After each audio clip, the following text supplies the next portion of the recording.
Ethan had lived on the ranch for as long as he could remember. It was the kind of place where the days moved slowly, and the wind carried the soft smell of grass across the open fields. Every morning, he woke before the sun rose and stepped outside to start his chores. The quiet of the early hour always felt like a friend to him. There were no neighbors close enough to disturb him, no loud sounds, and very few surprises. The only company he had were the gentle animals on the ranch and the old wooden house that creaked softly on windy nights. He wasn't unhappy, but he wasn't joyful either. His life had become a long stretch of similar days: feed the animals, check the fences, repair the old shed, eat a simple meal, watch the sunset, sleep, repeat. Some people might have found that boring, but Ethan had grown used to it. The routine kept him calm, even though it didn't fill the empty spaces in his heart. The townspeople knew who he was, but they rarely saw him in the busy market area. Ethan would go into town only when he needed supplies like grain, tools, or medicine for the animals.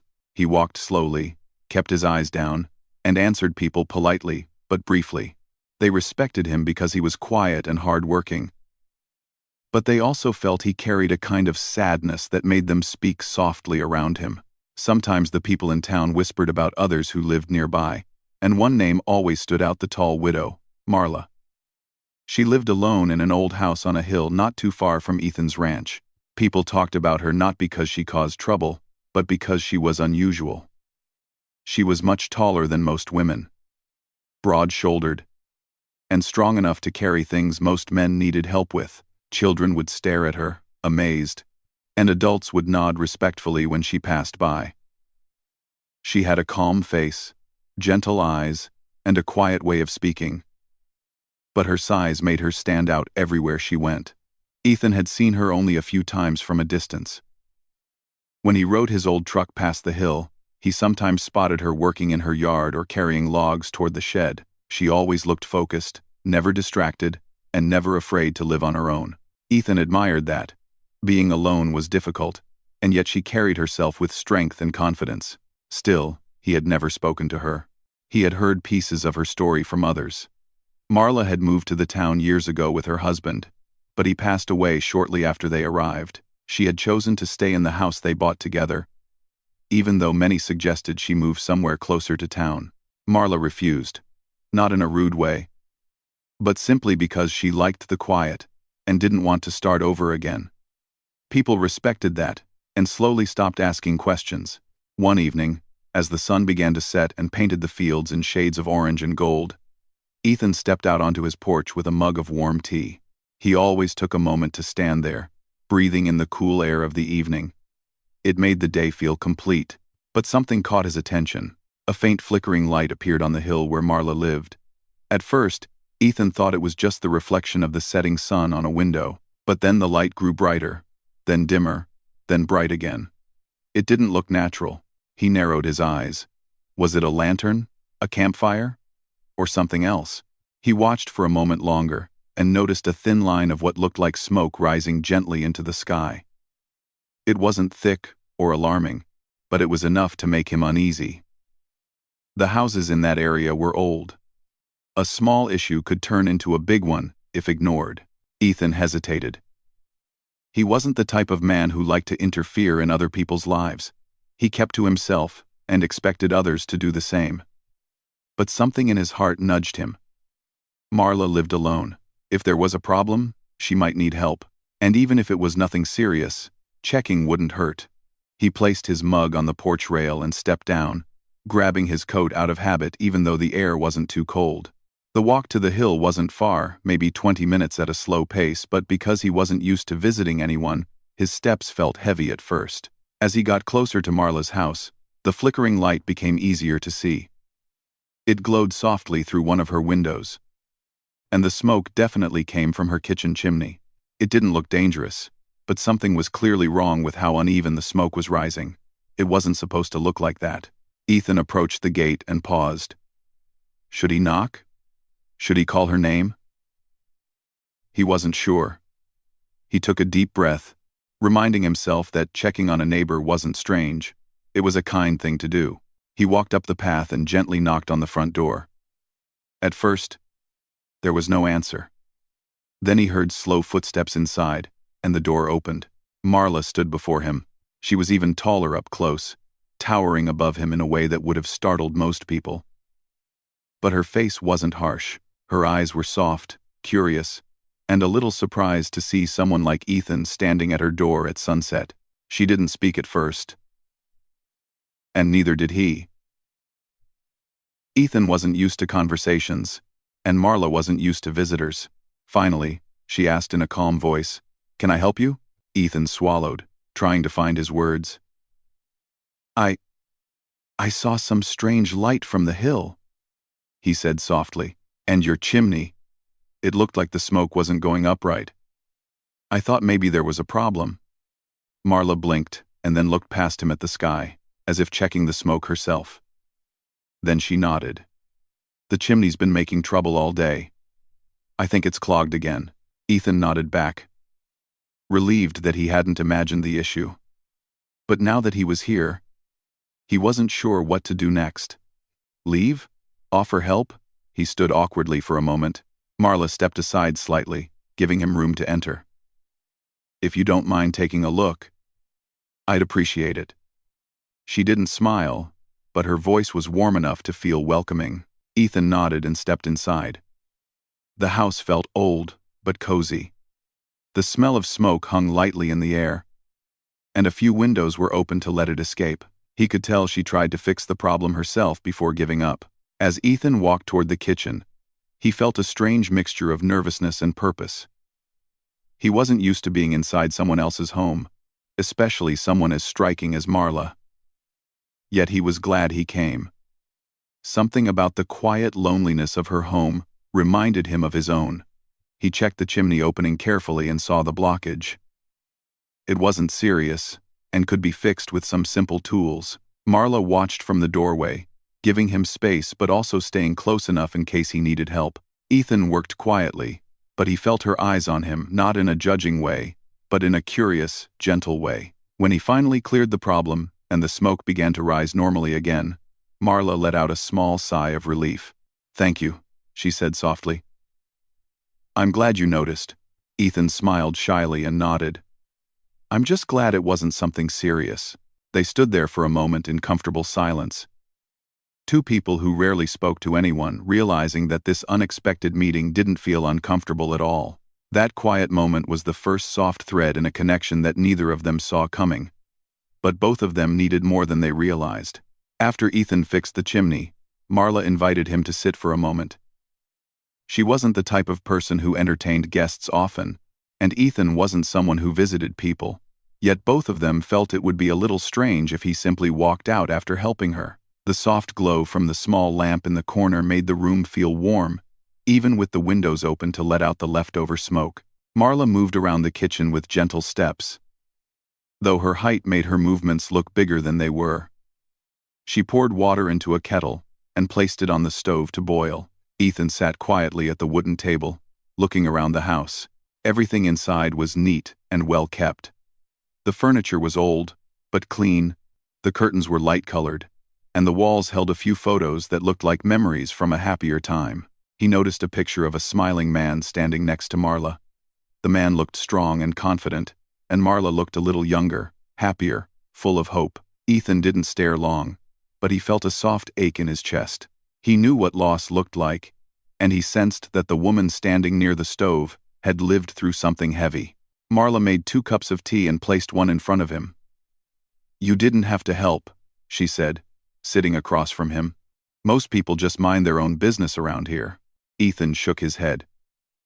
"I wasn't trying to interfere. I just saw the light and the smoke. I thought maybe something was wrong." She studied him for a moment, her eyes calm and thoughtful. "It's rare these days for someone to check on a neighbor. Thank you for that." Her voice was deep but gentle, the kind of tone that settled softly in the room. Ethan didn't know what to say, so he took a sip of his tea. It was warm and had a soft, earthy taste. For a few minutes, neither of them spoke. It didn't feel awkward, though. It felt like 2 quiet people simply sharing the same space without needing to fill it with words. Finally, Marla leaned back a little and said, "People in town don't visit me much. I can't blame them. I suppose I look different." Ethan looked up at her. "There's nothing wrong with looking different." Marla gave a small, soft laugh. "You're kind. But you know how it is. People stare. Children whisper. I'm used to it by now. My husband used to tell me not to worry about it." Her voice softened even more at the mention of him. "He used to say I was just built a little stronger than the world expected." Ethan listened. He wasn't someone who talked a lot, but he always listened deeply. He could feel the mixture of strength and sadness in her words, like she was someone who carried herself with confidence, but still had a gentle heart underneath. "What happened to him?" Ethan asked quietly. He didn't want to invade her privacy, but his voice was soft enough to show he was asking with care, not curiosity. "He passed away," she said, her eyes drifting to the teacup in her hands. "It's been years now. He had an accident while working. It was sudden. One day he was here, and the next, he wasn't." She paused. "This house felt much bigger with just me in it afterward." Ethan nodded slowly. "I'm sorry. I'm sorry." Marla smiled faintly. "People say that a lot. But you said it differently. You said it like you understand." Ethan looked down at his cup. "I do understand. I lost my parents one after the other. After that, the ranch became both home and burden. It kept me busy, but it also kept me alone." Marla watched him, her expression softening. "That must have been difficult." "It was," Ethan admitted. "Still is sometimes." For the first time that evening, Marla really looked at him not just as someone who helped with her chimney, not just as a neighbor, but as a person who carried the same quiet heaviness she did. Two lonely people sitting in a warm kitchen, finding comfort in simple conversation. She stood up again and walked toward the counter. "I made some bread earlier," she said. "Would you like a piece?" Ethan nodded. "If it's not trouble." "It's no trouble," she replied, slicing a warm portion and placing it on a plate for him. "It makes me feel better when I can offer someone something." The bread was soft and slightly sweet. Ethan didn't know how to compliment food properly, but he said, "This is really good." And he meant it. Marla smiled, and the smile changed her whole face, making her look younger, lighter. They talked a little more about the town, about the weather, about the animals on Ethan's ranch, about how Marla grew vegetables in her backyard. The conversation flowed slowly and gently, like a small river on a quiet day. Neither of them had many visitors, so this simple talk felt special. After about an hour, Ethan realized how late it had become. He stood up carefully. "I should head back. It'll get dark soon." Marla nodded. "Thank you again for helping. I didn't expect anyone to come." Ethan walked toward the door, and she followed him. Before he stepped outside, he paused for a moment, thinking of something to say. "If the chimney gives trouble again," he said softly, "you can call me. I'm not far." Marla looked at him with a gentle expression. "I might do that. And, Ethan?" He turned. "You're welcome to stop by even if there isn't a problem." Her words were simple, but Ethan felt them deeply. People didn't invite him much. And Marla didn't seem like someone who invited people without meaning it. He gave a small nod. "I'll remember that." He stepped outside into the cool evening air. The sky was deep purple now, with the last bit of sunset fading away. As he walked down the hill toward his ranch, he felt something he hadn't felt in a long time, a quiet warmth inside him. Not excitement, not fear, but the soft beginning of something new. The shadows around the path stretched long, but he didn't feel alone walking through them. His steps felt lighter than usual. He had walked up the hill as a cautious neighbor, unsure if he should interfere, but he was walking back down as someone who had been welcomed, someone who had shared tea and conversation with another lonely soul. He looked once more toward the hill. The lights in Marla's house glowed softly, steady now that the smoke problem was fixed. He wondered if she was standing by the window, watching him leave, or if she had already returned to her quiet evening. Either way, He knew this wasn't the last time they would see each other. Something had shifted, something gentle and unexpected, and Ethan realized he didn't mind it at all. That night, when he reached his porch and opened the door to his quiet, familiar house, it didn't feel as empty as it normally did. A small part of his loneliness had lifted, replaced by the memory of a tall widow with kind eyes, offering him warm tea and soft bread. He placed his hat on the hook and looked around the room. Maybe tomorrow would feel different. Maybe the world wasn't as quiet as he thought. Maybe a single visit had changed more than a chimney. Maybe, just maybe, something had begun. Ethan woke early the next morning, just as he always did. But something felt different. The sunlight coming through the window felt warmer, the air felt calmer, and his steps felt lighter. It wasn't because of the chores waiting outside, those were always the same. It was because of the memory of last evening, the warm kitchen, the quiet conversation, and the gentle presence of Marla, the tall widow on the hill. He wasn't a man who allowed himself to think too much about people, especially strangers. But Marla didn't feel like a stranger anymore. There was something in the way she looked at him, something in the way she listened, that had stayed with him through the night. As he fed the animals, he found himself glancing occasionally toward the hill. He wondered if she had slept well, if the kitchen still smelled faintly of smoke, if she was busy with her morning chores. He wondered if she remembered telling him he was welcome to stop by even when nothing was wrong. He didn't go that day, though. He didn't want to seem too eager or bother her. But he thought about her more than he expected. 2 days passed, then 3. On the 4th morning, Ethan placed some tools and a small bag in his truck. One of the ranch workers from town had mentioned that the hill area was rocky and uneven. Ethan realized it might be dangerous for anyone walking around there, especially someone who lived alone. He didn't want Marla to trip or hurt herself. He had repaired fences and roads for years. Maybe he could help her yard feel safer. He didn't know if she would accept his help, but he thought he could at least check. Around midday, after finishing most of his work, he drove toward her hill. Marla was outside when he arrived, carrying a basket of vegetables from her backyard. She stopped when she saw him. Her expression was surprised, but not unhappy, more like she didn't expect him but was glad to see him anyway. Ethan stepped out of the truck. "Afternoon," he said softly. "Afternoon," she replied. "I wasn't expecting company today." He nodded, his hands in his pockets. "I hope I'm not disturbing you." "You're not," she said with a small smile, setting the basket down. "Did something happen?" "No," Ethan said. "Nothing happened. I just thought I'd check on you. And maybe help with anything you needed." Marla raised an eyebrow gently. "Help with what?" He looked down at the ground beneath her feet. That uneven soil, full of small, sharp stones, caught his eye. He remembered it clearly from the last visit. Then, he noticed something else, her boot. One side had a long tear on the lower edge. It wasn't huge, but it was big enough to cause trouble. He hesitated, unsure if he should mention it. But before he could find the right words, Marla followed his gaze and noticed him looking downward. That's when she asked, in her deep but gentle voice, "Why are your eyes down there?" She wasn't upset. She sounded curious, confused, maybe even slightly amused. But her question made Ethan freeze for a moment. He didn't want her to think he was being rude. He quickly cleared his throat and answered honestly, even if it made him feel shy. "Because I noticed something." Marla blinked, waiting. Ethan took a slow breath. "Your boot. There's a tear in it.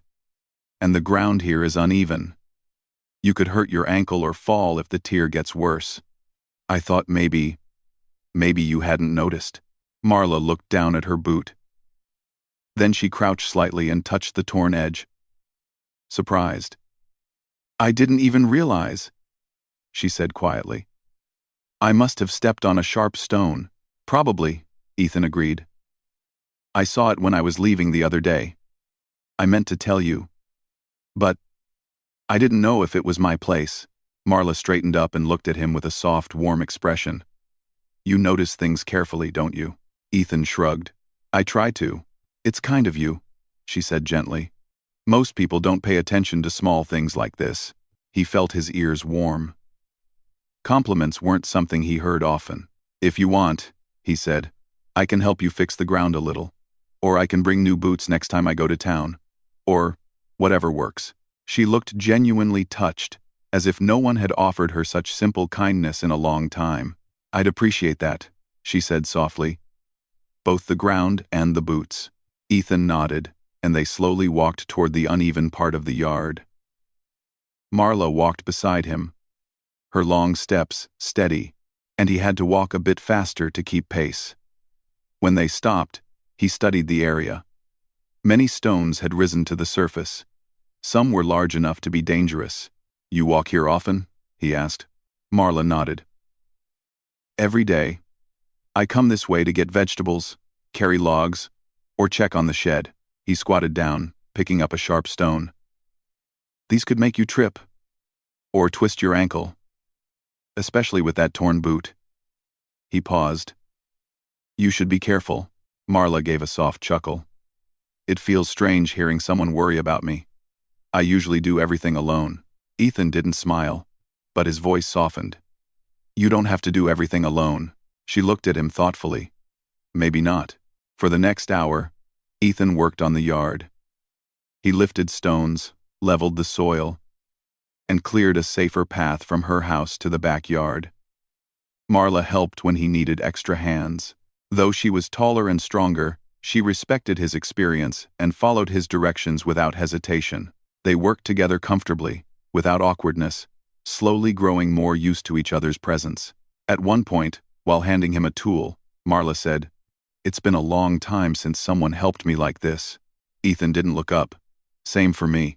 Marla paused, her eyes softening. "You don't have anyone who visits?" "No," Ethan said quietly. "Not really." I thought so," she said. "You have the same kind of silence I do." Ethan finally looked up at her. Their eyes met. And for a moment, neither of them moved.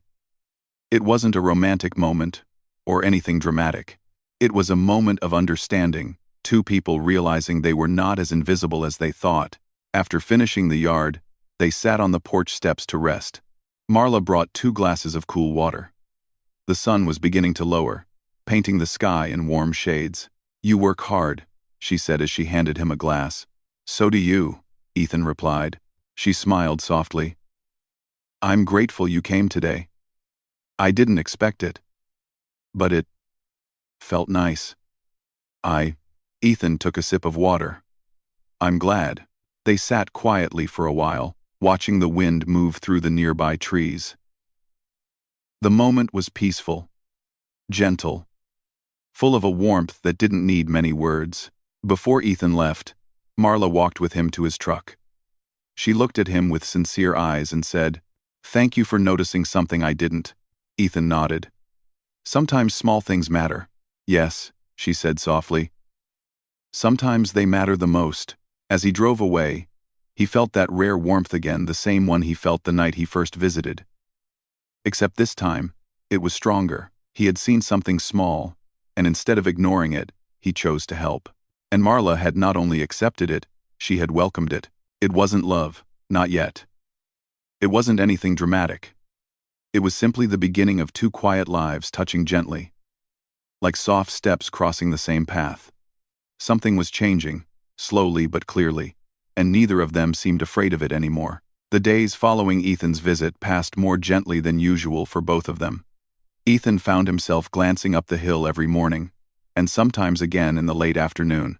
He wasn't waiting for anything specific, but his heart felt more awake, more aware, like a quiet part of him had suddenly opened for the first time in years. He didn't tell himself to go visit Marla again. The thought simply came naturally, as natural as the sunrise he saw every day.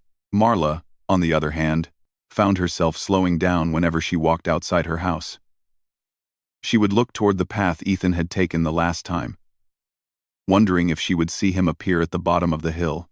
She didn't admit it aloud, even to herself, but the simple memory of him kneeling in her yard, picking up stones with thoughtful care, stayed close to her heart. It had been so long since someone helped her, not because they pitied her, but because they genuinely cared. A week passed, and one afternoon, Ethan finally decided to visit again. He wasn't bringing tools this time, or fixing anything. Instead, he carried a small paper bag with a new pair of sturdy boots he'd bought from town. They weren't fancy, but they were strong, well-made, and perfect for someone who spent a lot of time moving around uneven ground. When he paid for them, the shopkeeper had raised an eyebrow and asked, "For you?" And Ethan had simply said, "No. A friend." The word stayed with him longer than he expected. He drove up to the hill slowly, unsure if Marla would be home. But as he reached the top, he saw her sitting on her porch, peeling vegetables with a small knife. She looked up when his truck appeared, and her face brightened, not in a dramatic way, but in the soft, welcoming way of someone who truly appreciates the company. "You're here," she said as he stepped out. "I hope it's not a bad time," Ethan replied. "It's a good time," she said, setting the bowl aside. "It's been a quiet week." He smiled a little. "Mine too."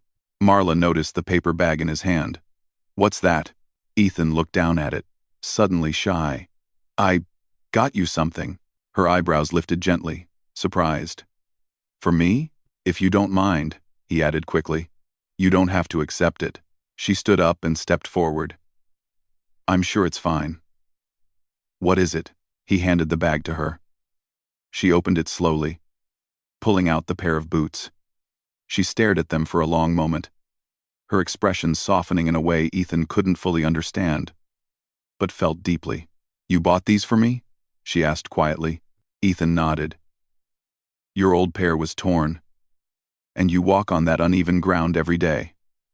I thought, maybe these would be better." Marla held the boots as if they were made of something delicate. "No one has given me something in a long time," she said softly. "Not like this." "I didn't want you to get hurt," Ethan said, rubbing the back of his neck. "That's all. I believe you," she said. "And I appreciate it more than you know." She didn't treat the gift lightly. She set the boots down gently on the porch, almost with care, then looked at him with a warm, grateful expression. "Would you like some tea? I was just about to make some." Ethan nodded. "I'd like that." They went inside, moving easily around each other now, as if they had already grown used to sharing space. The kettle warmed on the stove, filling the kitchen with a soft, comforting sound. Marla prepared tea, and Ethan sat at the same wooden table he had sat at during his first visit. The house still smelled like vegetables from her earlier cooking, mixed with the faint scent of herbs she kept near the window. When she set 2 cups on the table and sat down, the silence between them felt comfortable, like a pause in the middle of a conversation, not the start of one. "Do you ever feel," Marla asked slowly, "that life becomes quieter when you get older?" Ethan nodded. "Sometimes too quiet." She wrapped her hands around the warm cup. "I feel that often. When my husband was here, the house felt full. We talked, we cooked, we planned things. But after he was gone, everything echoed. Even small sounds felt big." "I know that feeling," Ethan said softly. "After my parents died, the ranch felt too big. I tried to keep busy, but the quiet always found me." Marla looked at him, her eyes filled with understanding. "Maybe that's why your visit felt so nice last time. I didn't realize how much I'd missed having someone to talk to." "I was 4, Ethan lowered his gaze. "I missed it too." They spent the next hour talking about simple things, the crops she grew, the animals he cared for, the weather that seemed to change too quickly these days. They even laughed once or twice, gently, not loudly, but in a way that made both of them feel lighter. When the tea was finished, Marla said, "Do you have time to walk around a little? The weather is nice today." Ethan nodded, and they stepped outside together. They walked through her yard, noticing how much cleaner and safer the path looked after Ethan's work. Marla pointed out a tree she planted years ago, explaining how it grew slower than she expected, but still managed to grow strong. Ethan listened quietly, liking the soft pride in her voice. Eventually, they reached the backyard garden. Marla knelt beside a vegetable patch and touched one of the leaves gently. "These helped me stay busy," she said. When I felt lonely, I came here. Plants don't talk, but they still make you feel less alone. Ethan nodded. Animals do that too. They spent some time picking a few vegetables. Ethan helped carry a basket back to the porch, and Marla thanked him softly. As the sun began to set, they sat together on the porch steps. The sky slowly turned orange and pink, casting warm colors across the hill. A calm wind brushed past them, making the moment feel peaceful. Marla looked at Ethan. "I'm glad you came today." "I'm glad I came too," he replied. "Do you think," she began, then paused, choosing her words slowly. "Do you think you might come again?" Ethan looked out at the sunset, feeling a warmth in his chest. "I'd like that. If you want me to." "I do," she said gently. "It's been a long time since I felt not alone." Ethan turned to her. "You're not alone anymore." The words came out simple, honest, without trying to be anything else. Marla's eyes softened, and she looked ahead at the view, letting the meaning settle gently in her heart. They stayed there until the light slowly faded and stars began to appear. There was no rush, no pressure, no need for bigger words, just two people who had spent too many years in silence finally sharing moments that made life feel warm again. When Ethan finally stood up to leave, Marla walked him to his truck. "Thank you," she said, "for noticing the small things, and for caring." Ethan gave a shy smile. "Sometimes small things show us what matters." Marla nodded. "I hope you come back." "I will," he promised. He got into the truck, and as he drove down the hill, he looked once in the mirror. Marla stood by the porch, watching him leave with a gentle expression. Her house didn't look lonely anymore, and neither did his ranch when he reached home. Something had begun, something slow, steady, and kind. Not loud, not grand, but real. Two quiet lives had finally found each other, like two paths that had been waiting to meet, and nothing in the world felt as peaceful as that.